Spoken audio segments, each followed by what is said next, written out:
नमस्ते भारत।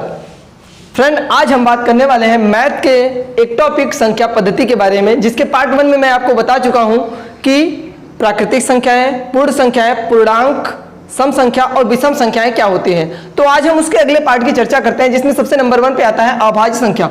तो हमें यह जानना है कि अभाज्य संख्याएं होती क्या है। तो अभाज्य संख्याएं वे संख्याएं होती है जिनके सिर्फ और सिर्फ 2 गुणनखंड हो। जिन नंबर के सिर्फ और सिर्फ 2 गुणनखंड होते हैं वे संख्याएं अभाज्य संख्याएं कहलाती है। अब 2 गुणनखंड में एक तो 1 होना चाहिए और दूसरी खुद वो संख्या होनी चाहिए। जैसे अगर मान लीजिए 2 का आपको निकालना है तो क्या हो जाएगा, पहला तो 1 हो जाएगा और दूसरा क्या हो जाएगा 2। तो 2 हमारा क्या हुआ, एक अभाज्य संख्या हुआ। और इसी तरह से अगर आगे बढ़ते हैं तो देखेंगे 3 जो है, 3 का सिर्फ और सिर्फ 1 है। 3 जो है वो 1 से कटेगा और खुद स्वयं से कटेगा, इसके अलावा 3 किसी से नहीं कटता।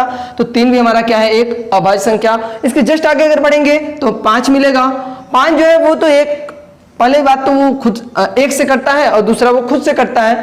तो 5 भी हमारा क्या हो जाएगा, एक अभाज्य संख्या हो जाएगी। तो इस तरह से अगर हम देखें तो संख्याएं जो अभाज्य संख्याएं बनेंगी वो हो जाएंगी 2, 3, 5, 7, 11, इसी तरह संख्याएं बनती जाती हैं।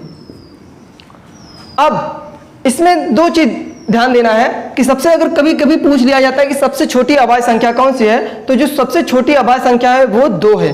और इसी क्वेश्चन को एक दूसरे तरीके से ही पूछ लिया जाता है कि सबसे छोटी अभाज्य सम संख्या कौन सी है, तो वो भी क्या होता है 2।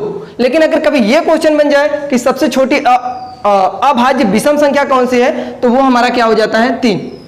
ठीक है फ्रेंड, तो अभाज्य संख्या इस तरह से हमारा क्या हो जाता है, टोटली क्लियर हो जाता है। दूसरे नंबर पर आता है भाज्य संख्या। अब भाज्य संख्याएं क्या होती हैं, वे संख्याएं जिनके 2 गुणनखंड के अतिरिक्त कम से कम एक और गुणनखंड हो। जैसे क्या है 4, हम एक संख्या लेते हैं 4। अब 4 को अगर हम लोग गुणनखंड करेंगे तो एक तो इसका गुणनखंड 1 हो जाएगा, 1 से ये कटेगा, दूसरा ये 2 से भी कटेगा और तीसरा क्या होगा, ये खुद से कटेगा। तो इस तरह से हम देखते हैं इसके 3 गुणनखंड हो गए। तो ये क्या हो जाएगा, भाज्य संख्या। भाज्य संख्या वे संख्याएं हो जाती हैं जिनके 2 गुणनखंड के अतिरिक्त एक और गुणनखंड हो। तो इस तरह से 4, अगर बात करें 6 की, तो 6 भी हमारा क्या हो जाएगा, भाज्य संख्या। इसके लिए क्या हो जाएगा, तो अगर 6 को देखें तो इसका गुणनखंड जो होगा एक तो 1 हो जाएगा, दूसरा 2 हो जाएगा, ये 2 से भी कटेगा और 3 से भी कटेगा और फिर 6 खुद से कटेगा। तो इसके बहुत सारे गुणनखंड हो जाते हैं, तो ये भी क्या हो जाएगा, भाज्य संख्या। नेक्स्ट नंबर पे जो आता है वो आता है परिमेय संख्या। परिमेय संख्या क्या होते हैं, कुछ ऐसी संख्याएं जिनको हम p/q के रूप में व्यक्त कर सके, मतलब बटे के रूप में व्यक्त करें। लेकिन एक बात ध्यान रखनी होती है, यहाँ पर जो इसका डिनोमिनेटर होना चाहिए ये 0 के बराबर कभी नहीं होना चाहिए, अन्यथा हमारा आंसर जो है वो इनफाइनाइट हो जाएगा। तो जिस संख्या को p/q के रूप में व्यक्त कर सकते हैं और q का वैल्यू 0 के बराबर ना हो, ऐसी संख्या को हम लोग क्या बोलेंगे, परिमेय संख्या है। जैसे 2/3, 5/7 और 22/7, ये सब हमारी क्या है, परिमेय संख्याएं हैं।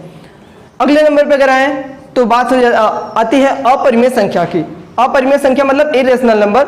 अपरिमेय संख्या क्या होते हैं, जिन संख्याओं को p/q के रूप में ना व्यक्त किया जा सके, मतलब इसे अगर हम p/q के रूप में लिखना चाहें तो नहीं ले सकते हैं, ऐसी संख्याओं को क्या बोला जाता है, अपरिमेय संख्याएं।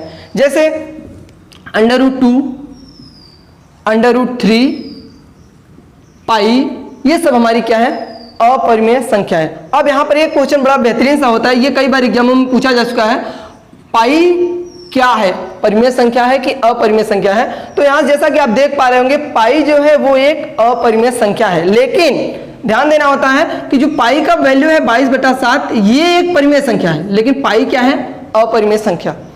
तो इस तरह से ये वाला क्वेश्चन हमारा क्लियर हो जाएगा। नेक्स्ट नंबर पे आता है वास्तविक संख्या।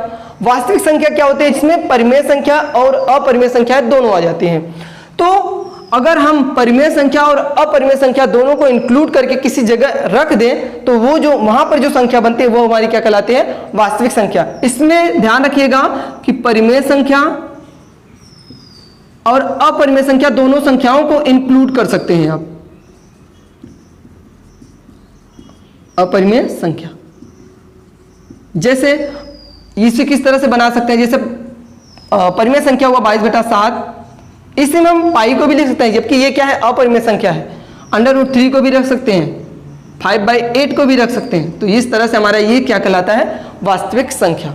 नेक्स्ट वीडियो में आपको हम बताएंगे इन सब से, नंबर सिस्टम से रिलेटेड जितने भी महत्वपूर्ण क्वेश्चन एग्जाम में आने की संभावना है या तो एग्जाम में आए हो, उनका सॉल्यूशन किस प्रकार चुटकियों में कर दिया जाता है। Thanks for watching.